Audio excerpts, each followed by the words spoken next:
France Bleu Gascogne en semaine à 14h, c'est Parlez-moi de vous. Chaque jour, un invité nous parle de sa passion, de son parcours, de son actualité. Elle s'appelle Laure Morgan. Elle travaille au sein de la police scientifique des Landes et sa passion, c'est d'écrire. Alors non pas des rapports ou des procès-verbaux, mais bien des romans de science-fiction. Bonjour Laure. Bonjour Karl. Bon, avant d'évoquer cette passion pour l'écriture, de nous parler de votre premier roman, un petit état des lieux sur votre métier. La police scientifique, c'est pas tous les jours qu'on a quelqu'un de la police scientifique. Alors expliquez-nous comment est né. C'est une passion aussi la police ? Ça l'est devenu, oui. J'ai des études qui sont orientées. Au départ, j'ai des études agricoles. J'ai fait un bac sciences et technologies de l'agronomie et de l'environnement. J'ai fait un BTS technologie végétale. J'ai fait une licence de biotechnologie. Et je me suis retrouvée emploi jeune dans un collège, laborantine dans un collège. Et la personne qui était avant moi avait passé plein de concours et m'a donné des infos, et notamment le concours de la police scientifique. Donc j'ai passé plein de concours, et le concours que j'ai réussi, c'est le concours de la police scientifique. Au départ, je n'y connaissais rien, à part ce que je voyais dans les experts, bien évidemment. Alors justement, la question c'est, est-ce que c'est vraiment pareil ce que vous faites ? Vous prélevez des indices, vous les analysez ? Ah oui, à ce niveau-là, c'est la même chose. C'est-à-dire quand on se déplace sur tous les lieux d'infraction, alors à Mont-de-Marsan, dans les Landes, en règle générale, c'est beaucoup de cambriolages, beaucoup de voitures cassées. Et oui, nous, on se déplace pour prendre des photos, pour rechercher des traces, des indices, faire des prélèvements génétiques, rechercher des empreintes papillaires. Enfin, voilà. Oui, c'est vraiment notre travail. D'accord, très bien. Dans un instant, on va quand même revenir sur votre passion, l'écriture. Oui. Et puis, votre premier roman de science-fiction. D'accord ? Oui. On en parle dans quelques minutes. France Bleu Gascogne, c'est Parlez-moi de vous. Qui n'a jamais rêvé d'écrire un roman ou de devenir écrivain ? Aujourd'hui, nous recevons une jeune romancière. Alors, est-ce qu'on peut vous considérer comme romancière, Laure ? Je sais pas, parce que c'est pas vraiment un roman que j'ai écrit, c'est plus une nouvelle. Donc, c'est un petit roman, même si l'appellation est pas tout à fait exacte. C'est une vraie nouvelle, une grosse nouvelle. En tout cas, vous avez réalisé votre rêve, c'est publier votre premier roman, L'homme qui jouait au dé. Donc, on l'a dit, une œuvre de science-fiction. On va revenir aux sources. Expliquez-nous comment est née cette passion pour l'écriture. La passion pour l'écriture, je l'ai depuis toute petite. Dans ma famille, on était 4, donc mes parents et ma sœur, et on n'avait pas de télé. Pendant plus de 10 ans, on n'a pas eu la télé, et on avait par contre une bibliothèque remplie de livres de toutes sortes, de la BD à l'encyclopédie, en passant par Jules Verne, Victor Hugo, il y avait de tout. Donc avec ma sœur, on piochait régulièrement dans la bibliothèque et on lisait beaucoup. Mais de là, il commençait à écrire Mon père écrivait beaucoup, il écrivait beaucoup de poèmes. Donc qu'il jouait à la guitare, enfin il était auteur-compositeur, mais que pour la famille. Ma maman écrivait beaucoup aussi.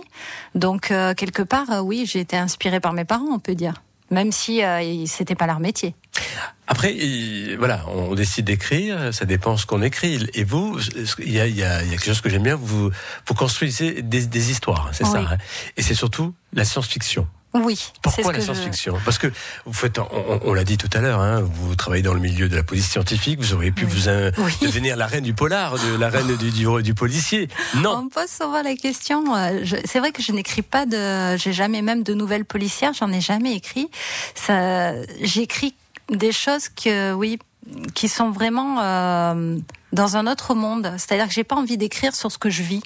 J'écris vraiment des choses très différentes. La science-fiction, alors il y a un auteur qui m'a beaucoup marqué quand j'étais petite, c'est Frank Herbert. Et je suis une inconditionnelle de Frank Herbert. J'ai lu toute son œuvre, Dune notamment, mais tout ce qu'il a pu écrire. Et pour moi, c'était plus qu'un auteur de science-fiction, c'était aussi un philosophe. Et il m'a beaucoup inspirée dans ma manière d'écrire, je pense. Et notamment la quête de l'immortalité, la génétique et tout, ce sont des sujets récurrents chez lui, et c'est des sujets assez récurrents chez moi aussi. Alors, on va parler justement, évidemment, de l'histoire de ce livre dans la deuxième partie de l'émission. Vos collègues ont lu votre livre ? Certains de mes collègues l'ont lu, oui.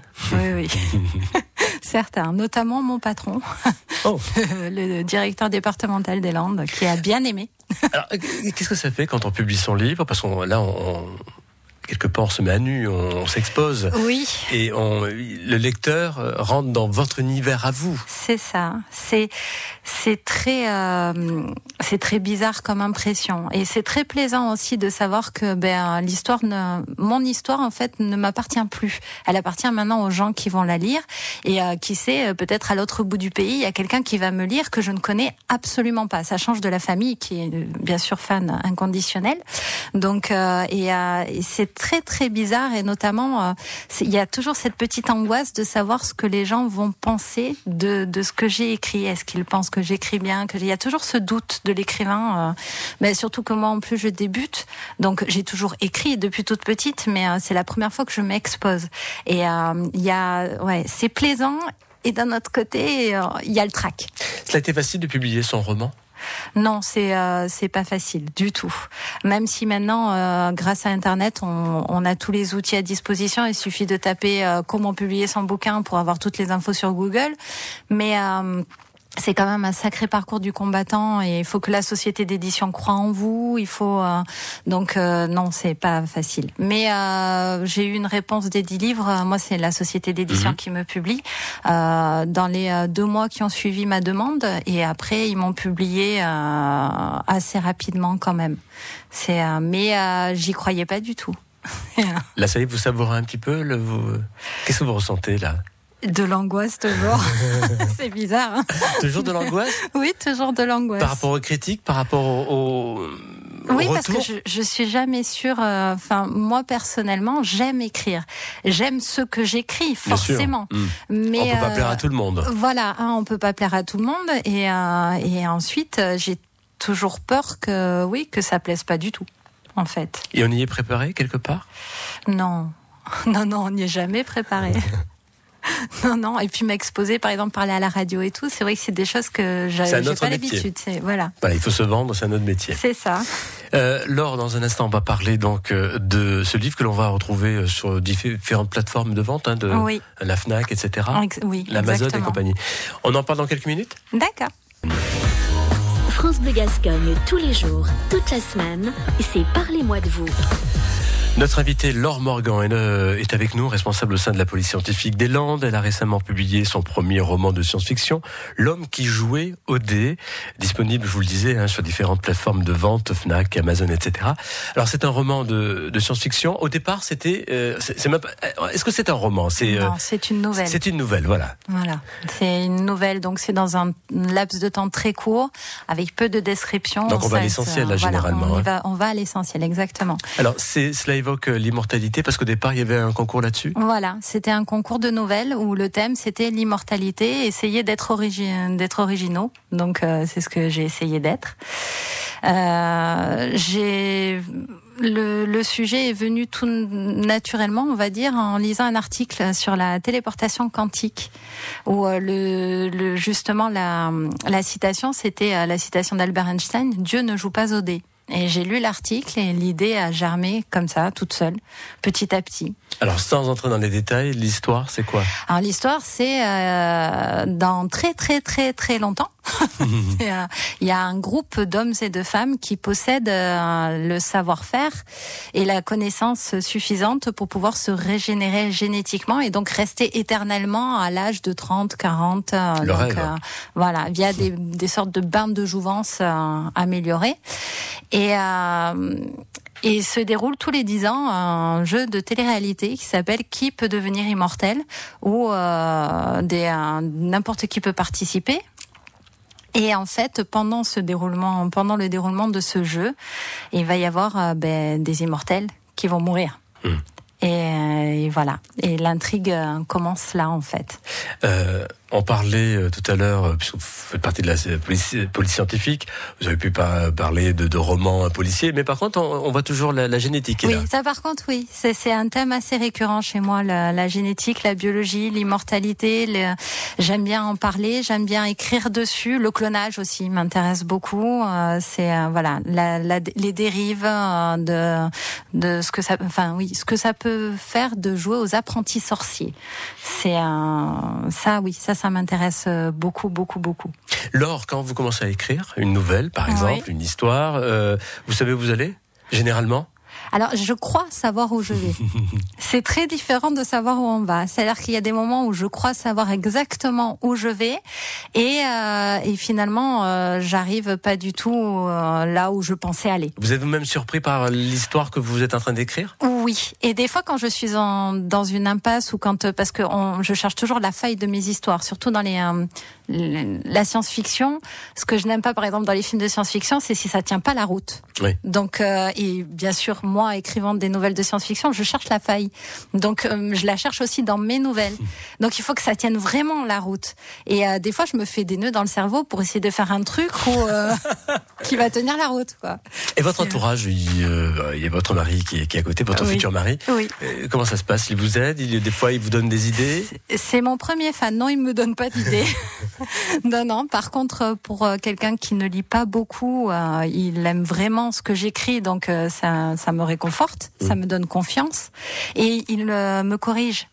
Parce que quand on écrit, on écrit sur le moment, le premier jet et tout, et ensuite lui il passe derrière, il corrige les fautes d'orthographe. Bon. Donc c'est très très très utile. Bon, en même temps, il y a la maison d'édition qui est là aussi pour ça. Aussi. Mais bon, c'est quand même mieux de l'envoyer avec le moins de fautes possible. Concernant les personnages, là aussi, ce sont des personnages que vous avez côtoyés à un moment donné dans votre... Non, même pas. Pas du tout.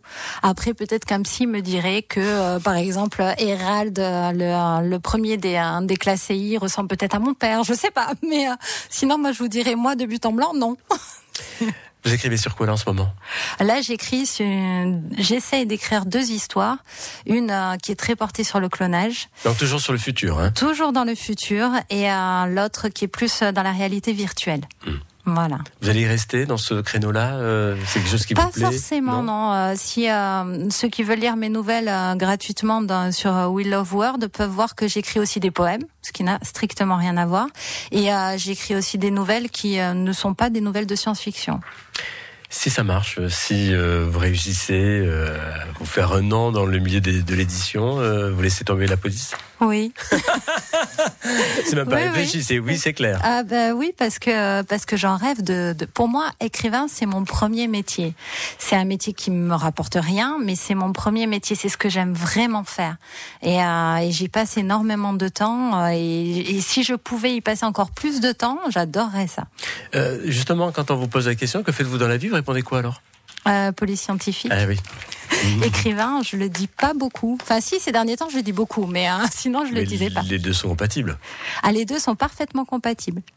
En tout cas, vous pouvez retrouver donc ce livre, L'homme qui jouait au dé. Il y aura peut-être une suite, qui sait ? Oui, surtout que la fin.